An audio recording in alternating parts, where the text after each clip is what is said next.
In this video, I'm going to share how I store my art supplies. I hope you'll find it interesting and that it perhaps gives you some new ideas for how to store yours too. Let's start with this vintage storage tray that I have on top of a chest of drawers from Ikea. I bought this wooden tray on Etsy from a seller that I love so much that I've actually purchased several items from him for the studio. He takes vintage pieces and restores them, often waxing the wood to give a nice finish or painting different sections of them. I love that these pieces have character and are so much more interesting than just another plastic box, although to be honest, I do have a few of those too. I keep this on the chest of drawers beside my desk, and it holds all of the current watercolor palettes I'm using and different things like inks, scissors, clips and so on. And I love the teal colour combined with the warm tones of the wood.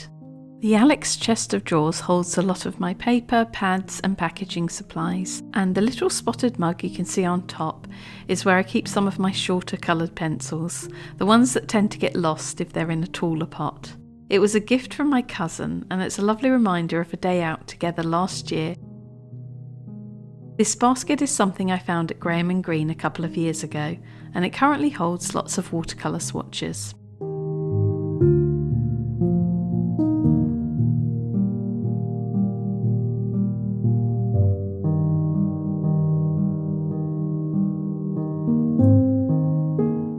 I have two of these art carts from Ikea. This one holds a random assortment of materials, from pens and rulers to inks and paints, and it tends to be where I store my new, as yet unused paintbrushes too. The middle tier holds my artist rolls and pencil cases, several of which are from Peg and All, such as this one, the mini Sendak roll. This contains my travel art kit, and the larger Sendak, which at the moment stores the coloured pencils I'm currently using the most.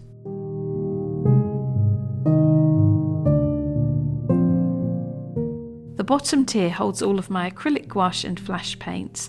These are both similar types of paint that dry to a matte waterproof finish, so I decided that it would be a good idea to store these together. The paintbrushes I'm currently using are stored in a ceramic pot on my desk. This was something I found in a local antique shop in Dorking in Surrey. It cost just £20 and I think they called it an oak tidy, so it's perfect for storing all of my tubes of gouache paint. It sits on my desk, and because the paint is out and visible rather than being stored away in a drawer, it means that I'm more likely to use it. I love that antique or vintage items can be repurposed in this way, and they also add so much warmth and character to a workspace. I often wonder who owned this piece before me and what they used it for.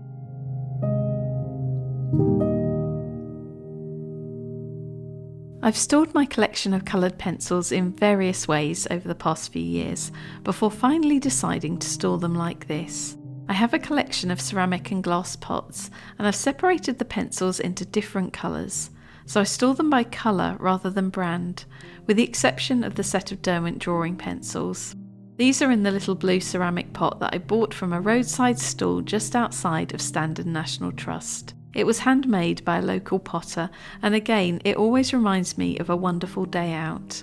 The Derwent drawing pencils are the only range of pencils that I own the entire set of, so that's the reason I wanted to keep those together.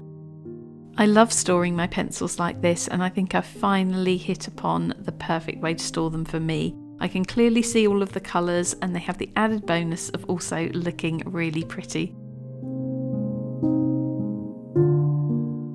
My other art cart from Ikea stores all of my acrylic painting supplies, and it can be rolled around the room to wherever my easel is.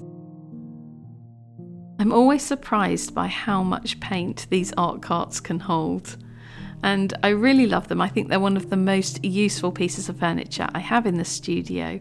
I know that a lot of artists and crafters have them, and I wouldn't be without mine. Most of my watercolour tubes are stored in this drawer unit from Ikea. I've had this for years. It used to live on my desk, but is currently on the floor in the corner of the room at the moment. Greys and blues are in the first drawer, and all other colours are in the second. The other drawers contain dot cards and spare pans of watercolour in tins. The bottom drawers are currently full of random supplies, plus there's a small painting by my friend's daughter in there which I really treasure, so I've popped it in there to keep it safe. This vintage wooden box holds many of my watercolour palettes. I bought it from the same shop on Etsy as the storage tray at the beginning of the video. I'll try to remember to leave a link to the shop in the description box underneath the video, but please bear in mind that this is in no way sponsored. I bought all of these pieces and I really just love this shop. I also have a couple of his boxes that I use to store my sewing supplies, but you'll get to see those another time.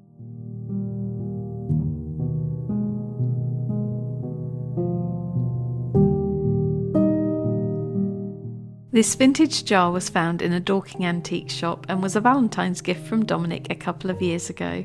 It's perfect for storing all of my tubes of watercolour that are almost but not quite empty, so that I remember to use the last dregs of paint before they dry out.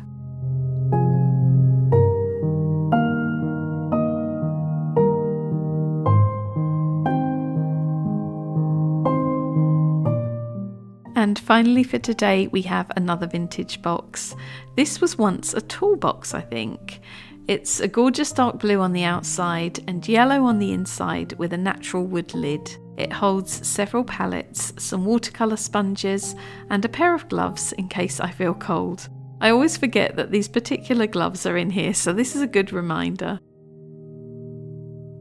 I hope that you've enjoyed this little peek into how I store my art supplies. I'm sure there are things that I have forgotten to show you, but this gives you a good idea of how I repurpose vintage pieces and kind of mix them in with more modern pieces from Ikea, for example. I would love to hear your favourite ways of storing your materials in the comments below, and if you have any genius hacks or novel ideas, I'm sure that we would all love to hear them.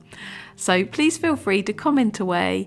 If you enjoyed this video, please give it a thumbs up because this will help it to be seen by more people and it helps my channel, so I'll be very grateful. And I will see you all again soon in another video. Take care everyone, and bye for now.